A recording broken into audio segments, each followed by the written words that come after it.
Ceramic ઉદ્યોગના પ્રશ્નો બહુ અઘરા નથી.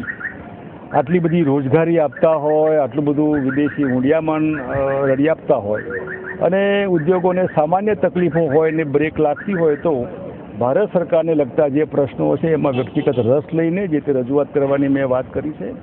ગુજરાત સરકાર મારા હાથમાં નથી માટે એમાં હું બહુ ધ્યાન ન આપી શકું એ અંગે પણ મેં એમને કીધું છે.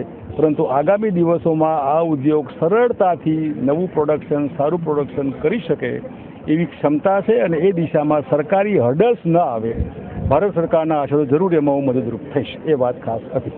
જે હાલ ગુજરાત સરકારનું કોર્પોરેશન છે એમાં જે 15% વેટ ગુજરાત સરકાર લેશે, મેં કીધું છે કે જો અમારી સરકાર આવશે તો અમે 7.5% એટલે 50% વેટ ઓછું કરીશું અને આ ઇન્ડસ્ટ્રીને એના લીધે કોસ્ટ ઓફ પ્રોડક્શન ઓછું થાય તો કોમ્પિટિશનમાં ટકી રહે માટે વેટ જે છે એ વધારે મારશે. એનો એ વેટ 15%ના બદલે 50% કરી શકાય, ઓછો કરી શકાય, મતલબ 50% કટ.